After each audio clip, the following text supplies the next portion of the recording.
Hey guys, it's Bro, You Wack, and it's an exciting day for Overwatch, or at least yesterday was, because 6v6 competitive elimination finally got released for Overwatch. Now, we all kind of saw the spray of this new competitive mode. We really didn't know what it was, but I made a video talking about, oh, well, I think it's going to be like 3v3, but just 6v6 in a competitive version, and it turns out it's exactly like that. So the only thing that's missing from the title of this game mode is the lockout portion. So usually we're used to a competitive system where we're able to switch. If we win, well, we're still able to pick that hero. Well, here we still have that 6v6 style, but instead of just on the normal maps, now it's on the dual style maps, and every single time you win a round, well, that hero that you just picked, if I were to pick Mei the first round, then I wouldn't be able to pick it the second round because, well, we won the round. So that's basically how it works if you guys don't know how it works. But today I did want to give some tips because every single time, I swear, every single time there's a brand new game mode, people don't know how to play. And I'm not perfect, all right? I never try to be. I try to be the best me, but I'm not perfect. However, I know a thing or two about a thing or two whenever it comes to Overwatch. So if you want to just watch this video, maybe be a little bit better in 6v6 competitive, then go ahead. Because I feel like if you know what to do as an individual, because we will be looking at it from a solo perspective rather than just a team perspective. I will talk about the team perspective and duo perspective. But if you just know slightly what to do as terms of a team comp, what heroes to pick, oh, you're going to be just climbing, homies. So the way they're going to be structuring this tip video is going to be based by rounds. There's a total of 3 rounds that you can win. It can go up to 5 rounds, and there's going to be 12 heroes that are going to be totally locked out. The third round, obviously, if you win, well, it doesn't really matter. So yes, you can pick up to 18 heroes, and the first thing that we're going to be looking at is going to be the very first round. Now, this is something that you don't have to really overthink, but a lot of people just kind of overlook, think that it's not important. Whereas the first round, if you can win the first round, you're going to be looking real good, because the enemy team, they're going to have that psychological feeling, or thinking rather, that, oh my god, we're down in a hole, now we have to come back, and once we ran, we're just going to be tied. But how do you win the first round? Now, obviously, there is no guarantee unless you're grandmasters going against a bunch of bronze, but the best way that I say that you can win the very first round is literally play what you're best with, as long as it meshes well with the 2-2-2 team comp method. The 2-2-2 method is obviously 2 healers, 2 tanks, and 2 DPS, which can also consist of defense heroes. This isn't regular competitive where you can look at the enemy team and look at how many hours they play and just kind of assume, okay, they're gonna pick that hero. Like if someone in competitive has 40 hours with Junkrat and maybe 1 hour on Mercy, more than likely they're gonna play Junkrat. Here though, in lockout elimination with 6v6, yeah, some heroes might be more played often than other heroes, but more or less people are gonna have an even distribution of hero hours. So yeah, you can look at the enemy team and see okay, if Tracer has 40 minutes and Ana has about 10 to 15 minutes, you can kind of assume that Tracer is gonna be played in the very first round, so then that can kind of influence your pick. But the way that I see it, you're better off just literally playing what you're best with, as long as it meshes well. If you're really good with Widowmaker and Hanzo and let's say Torbjorn already got picked, maybe you shouldn't play the Widow. But let's just take me for an example. I'm gonna pick Mei mainly first round every single time because she's kind of like a surprise pick. Not a lot of people kind of expect her, and I can kind of make her work. I'm kind of good with the Mei pick, you know what I'm trying to say? So maybe you're good with the Hanzo pick, and really look at yourself. Are you really good at Hanzo? If you are, I'm sorry, but in all honesty, that's just pretty much what you gotta do. But if you're still not sure what hero you need to pick, especially in the support category, I say the #1 starting support hero is gonna be Lucio, because you want to assert your dominance in the first round. If you can get that first win, oh my, it's just gonna be 10 times easier, but the way that you do that is being able to position properly. So I say Lucio is probably gonna be your best bet as terms of the first round. Mercy, please do not play Mercy in the first round unless someone picked Pharah and they're not switching off. Pharah and Mercy should always go together, but we will talk more about Pharmacy later because that's an important pick. But yeah, Lucio and pretty much anyone else is good to go. But next up, we have to look at the second round, because this is the part that I feel like most people just kind of use their mispick heroes, even though they're not necessarily mispicks, but they're just not working smart. You ever hear that saying, don't work hard, work smart? This is working smart, picking the right heroes, because let's say you go into the first round and you lose the first round, but the enemy team had a Zarya and a Mei. those two heroes counter D.Va so well, but they just won the round and those two heroes are locked away. So if you need to pick a tank, why not try to pick D.Va now since not a lot of counters are left? This is called process of elimination, but it's very hard because you have to look at the enemy team comp and realize what heroes counter what heroes are available on your team. And it's pretty easy in the second round because, well, you saw what they had and now they're locked away and you still have the whole entire roster at your fingertips. So let's say they had double hit scan. Let's say they had a McCree and a Soldier and they won the round. Well, more than likely, if you need a DPS, you're probably going to pick Pharah right there because you need to win the round and not a lot of heroes can counter you. But now we have to talk about what happens when you win that round. You win the first round and you win the second round. Now, most people would think, oh, we won the second round, we can literally play whatever we want.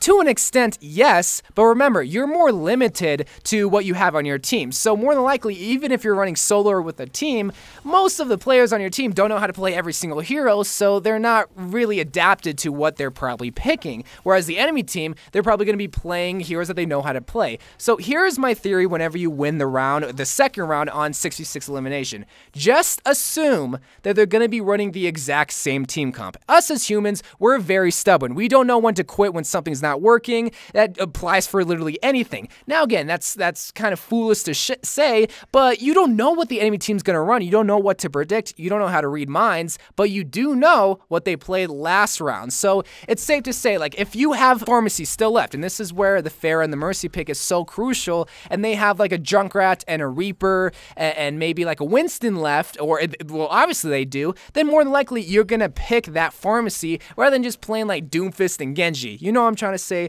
So remember, just pick your heroes in a smart fashion by remembering what they had on the enemy team as terms of DPS, as terms of just counter picks. But now we have to talk about the third round because this is something that so many people forget whenever they're picking their mains, that they're not preparing for the third round. Because like I said before, even if you're playing with a team, and especially if you're playing solo queue, most people aren't adapted to playing all of these heroes. I can't tell you how many times I had to play Ana when I barely ever play. She's my least played hero, but we need a healer, and well, I can't play DPS, so I'm gonna play the Ana, which is just kind of a crappy situation, but there's ways to make the third round just a little bit better, and I probably should have introduced this first before the video, but it's just literally preparing for the third round. Assuming that you're gonna have 2 wins, just make sure that you're making the smart picks. How do you do that? By just kind of assuming what the enemy is gonna be doing, because let's say this is like the 5th round and you haven't like really seen Pharah in like 3 rounds. You don't want to try to use all your hit scans in the first round. This includes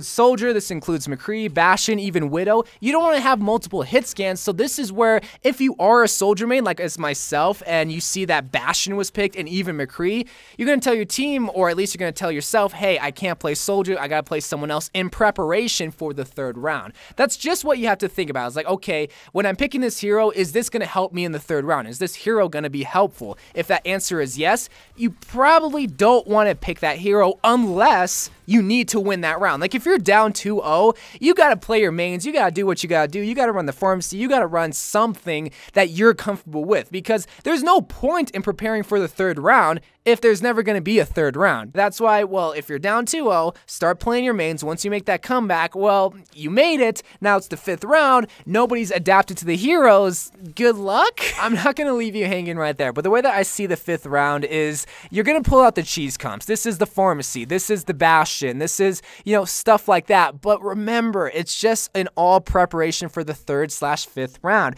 You don't want to use all your shield tanks in the very first round. You don't want to use all these like DPS heroes that don't work with like the other healers in the future. There's just so many combinations that's so hard to do, but I just try to use examples like the hit scan example and the shield tank examples and stuff like that. So again, as terms of picking tank, you mainly want to try to go with like Orisa, Reinhardt, and maybe Winston. It can go back and forth, but I can't control what's going to happen in your game. But at least for what you can do, just remember, all preparation in the 3rd round and all preparation of the 5th round. And when you actually get to the 5th round, what do? Well, the best thing that I do is just kind of hang back. You know, don't be so aggressive, because you can't be aggressive without a Lucio, and you certainly can't be aggressive if you don't have like dive comp heroes, which is like maybe like a Doomfist or Winston. So if you are running cheese, wait it out. You know, just see what they have and just see see who you counter as a hero, because you'd be surprised in the later rounds, there's still some counters that you might not think of. Just really play smart and don't be dumb,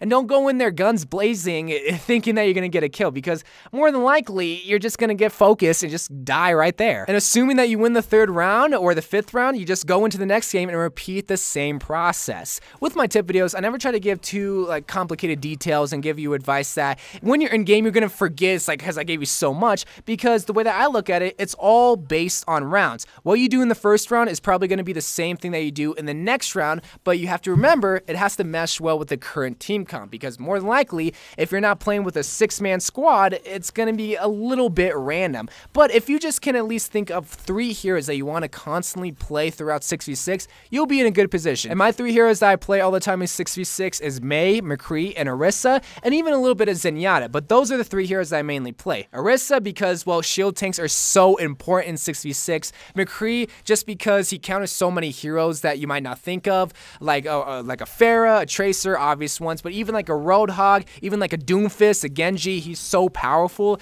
And Mei, she's just a wildcard hero that not a lot of people expect, and whenever people don't expect it, you kind of counter everybody. So once you pick those 3 heroes, and once you just start to play and just get a feel of how it kind of works, you just start to get it. But remember, it's just all based on rounds. Whatever the round is and whatever the enemy picked beforehand, that's going to influence who you're going to pick. The hardest part about mastering this concept is just realizing, okay, what did they pick on the enemy team, and remembering that throughout the whole entire game, because you might forget, oh wait, which tanks and DPS did they pick? I don't remember, so I don't know who to pick. You know, you'll be in that position, but just don't stress about it. Just remember, pick who you're comfortable with, but try to counter the enemy teams. So I love you guys. Thank you guys for watching, and more Overwatch videos to come. A funny moments video tomorrow. I put it off for too long, but this new 6v6 game mode just kind of came out of nowhere, so I had to make a video on it. So I love you guys. Thank you guys for watching. More Overwatch videos to come, and bye.